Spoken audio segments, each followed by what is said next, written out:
Hi, my name is Gautam, and I actually stay in Markajgir itself. Like, I had this back pain. It's been 1.5 years. I have tried many treatments like chiropathy, oil massage, physiotherapy especially, but it didn't work out as much like what I expected.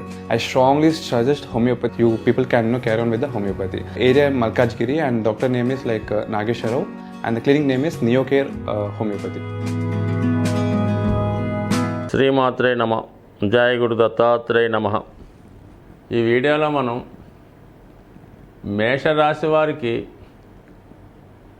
ధన సంపాదన ఏ ఏ మార్గాల ద్వారా వస్తుంది, వీళ్ళకి ఆకస్మిక ధనలాభం కానీ, ఒక విధంగా కష్టపడకుండా సులువుగా ఏ మార్గాల్లో ధనం వచ్చే అవకాశం ఉంది, లేదా ఆస్తి వచ్చే అవకాశం ఉన్నది.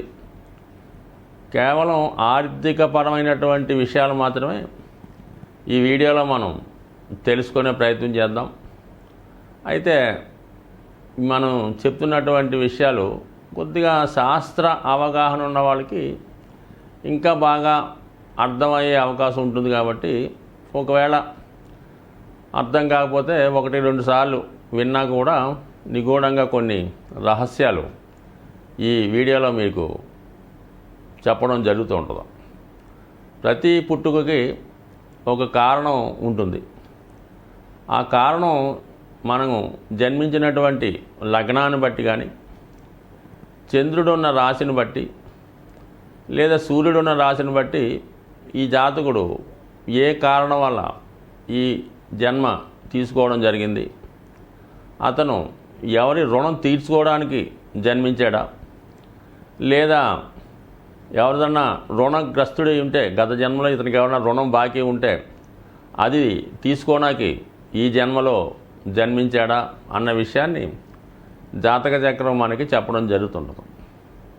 చాలా ఉన్నత కుటుంబాల్లో కానీ, బాగా సాంప్రదాయ కుటుంబాల్లో కానీ ఏదో ఒక అబ్బాయి జన్మించడం, సుమారుగా 16వ సంవత్సరంలోనో 21వ సంవత్సరంలోనో మరణించడం జరుగుతుంటుంది.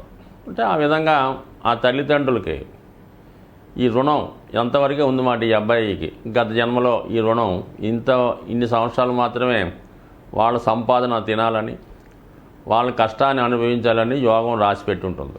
అందుకనే బాల్యంలో ఎవరికైనా సంతానం ఇలాగా దూరం అయినప్పుడు వాళ్ళ రుణం అంతవరకే ఉందని తెలియజేస్తూ ఉంటుంది. సో ఈ విధంగా కొంతమందికి భార్య ద్వారా, కొంతమందికి తల్లిదండ్రుల ద్వారా, కొంతమందికి స్నేహితుల ద్వారా, కొంతమందికి పరిచయం లేని వ్యక్తుల ద్వారా కూడా మనకి ఆర్థికపరమైన లాభం కలుగుతూ ఉంటుంది.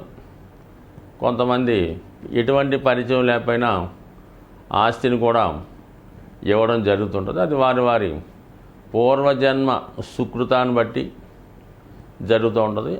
ఆ జాతకంలో ఆ దశలు వచ్చినప్పుడు జాతకుడికి అది రావడం జరుగుతుంటుంది. అయితే మరి మేషరాశి గురించి మనం చర్చించుకుంటున్నాం. మేషరాశి వారికి భాగ్యం స్థానం పరిశీలించినప్పుడు భాగ్యస్థానం అన్నది మనకి ధనుస్సు రాశి చెప్తుంది. ధనుస్సు రాశి భాగ్యస్థానం కాబట్టి అందులో స్వభావసిద్ధంగా ఉన్నటువంటి నక్షత్రాలు ఒకసారి మనం పరిశీలిస్తే, 1 కేతు నక్షత్రమైనటువంటి మూల నక్షత్రం, 2 పూర్వాషాఢ శుక్ర నక్షత్రం, దాని తర్వాత రవి నక్షత్రం. అంటే స్వభావసిద్ధంగా రవి భాగ్యస్థానంలో ఉండడం వల్ల ఈ రాశిలో లేదంటే ఈ లగ్నంలో జన్మించిన వాళ్ళు స్వభావసిద్ధంగా స్థితిమంతులై ఆర్థిక స్థితి బాగున్నటువంటి తండ్రికి జన్మించడం జరుగుతుంటుంది. శుక్రుడు కూడా అదే రాశిలో ఉండడం వల్ల కూడా జాతకుడికి బాల్యంలో చాలా సౌకర్యవంతమైనటువంటి జీవితం రావడం జరుగుతుంటుంది. మరి కేతుగ్రహం కూడా అక్కడ ఉన్నది. అంటే చాలా సందర్భాల్లో ఎలా ఉంటుందంటే, ఈ మేషరాశిలో లగ్నంలో కానీ రాశిలో కానీ ఒక అబ్బాయి సంతానం జన్మించిన తర్వాత తండ్రి గారికి స్వభావసిద్ధంగా ఏదో విధంగా నష్టపోవడం, జీవితంలో చాలా వరకు వాళ్ళు పెద్దలు ఇచ్చిందో అతను సంపాదించిందో కోల్పోవడం జరుగుతుంటుంది. కామన్గా ఇది జరుగుతుంటుంది. వాళ్ళ స్థితిని బట్టి ఈ విధంగా ఈ ఎవరికైతే మేషరాశిలో సంతానం కలుగుతారో ఖచ్చితంగా ఆ పేరెంట్స్కి స్వభావసిద్ధంగా కొంత నష్టాన్ని కోల్పోవడం జరుగుతుంటుంది. అయితే వ్యక్తిగతంగా మేషరాశి వారు చిన్నప్పటి నుంచి చాలా కొంత లగ్జరీగా, మనీ విలువ తెలియకుండా, అసలు ఆకలి అంటే ఏంటో తెలియకుండా పెరగడం వల్ల ఈ రాశి వారికి సాధారణంగా మనీ వాల్యూ అన్నది తెలియదు అన్నమాట. సో ఆ కారణం వల్ల ధనాన్ని జాగ్రత్త పెట్టుకునే ప్రయత్నం అయితే చేయరు.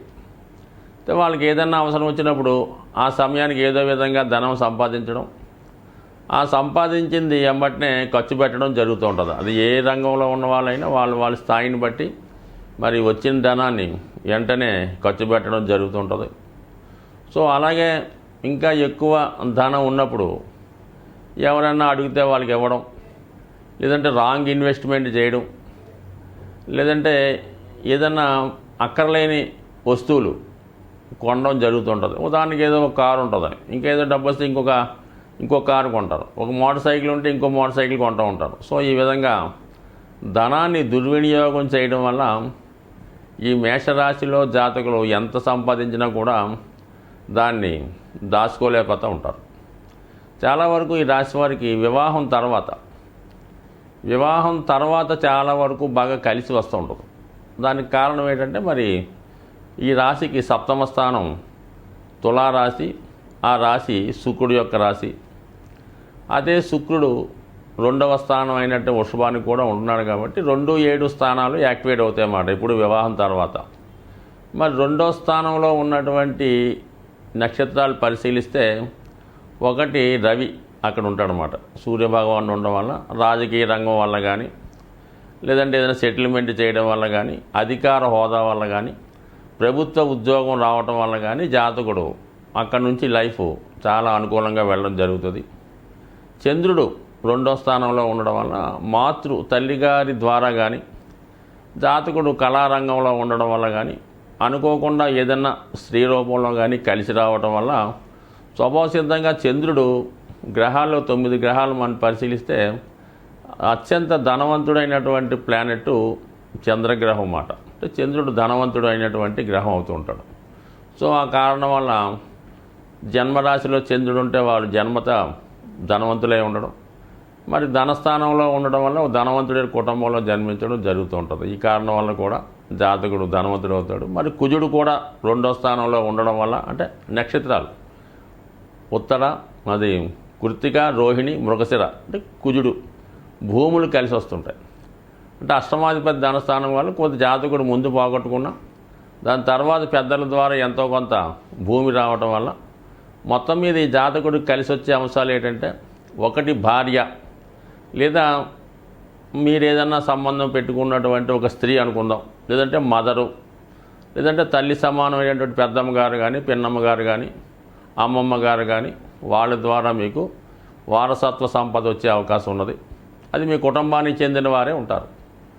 అలాగే కుజుడు ఉండడం వల్ల భూమి, మీకు ఏదైనా ప్రభుత్వం మీకు ఏదైనా మీరు సైన్యంలోనో ఇంకోలో పనిచేసిన మీ పెద్దవాళ్ళు ఫ్రీడమ్ ఫైటర్స్ అన్నా ప్రభుత్వం వారు ఇచ్చిన భూమి వల్ల కానీ, మీరు ఏదో పనికిమాలిన భూమి కొనడం వల్ల కానీ ఖచ్చితంగా ఈ భూమి ద్వారా ధనవంతులు అవ్వడం జరుగుతుంటుంది.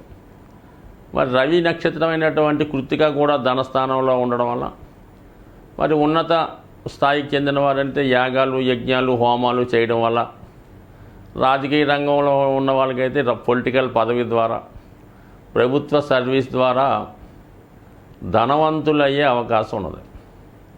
అయితే ఖచ్చితంగా జాతకుడు ఈ మేషరాశికి సంబంధించినటువంటి బాల్యం అవ్వచ్చు, మిడిల్ ఏజ్ అవ్వచ్చు, ఇంచుమించుగా జాతకుడికి 45-50 ఇయర్స్ వచ్చేదాకా కూడా ఎక్కువ ధనాన్ని వేస్ట్ చేయడం, పాడు చేయడం జరుగుతుంటుంది.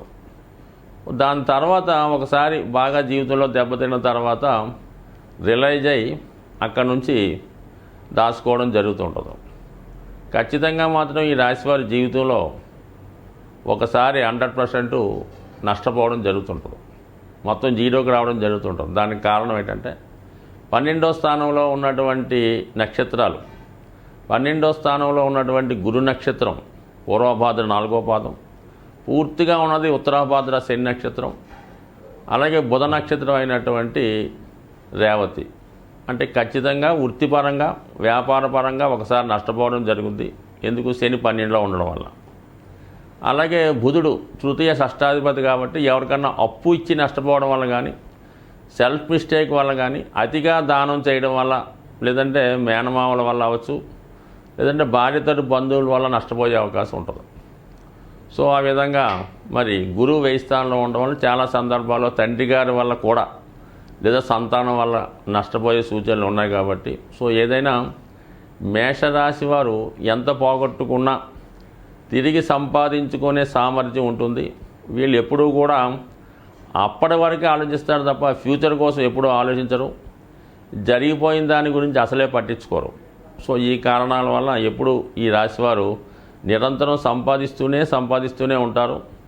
అలాగా నది పారినట్టు పాత నీరు పోతూ ఉంటే కొత్త నీరు వచ్చినట్టు వీళ్ళ జీవితం అలా వెళ్తూ ఉంటుంది. అయితే వీళ్ళు ఫస్ట్ నుంచి కూడా, అంటే from the beginning of the life నుంచి కూడా వీళ్ళు సంపాదించిన ధనాన్ని దాచుకుంటే ఒక 10 తరాలకి సంపాదన వీళ్ళకు ఉండే అవకాశం ఉంది. ఆ విధంగా చిన్నప్పటి నుంచి జాగ్రత్త పడితే ఈ రాశిలో లగ్నం ఉన్నారు కానీ వాళ్ళు ఎవరు ఇవ్వక్కర్లేదు. వాళ్ళు సంపాదించిన ధనంతోనే చాలా వరకు కోటీశ్వరులయ్యే అవకాశం ఉంటుంది. స్వస్తి.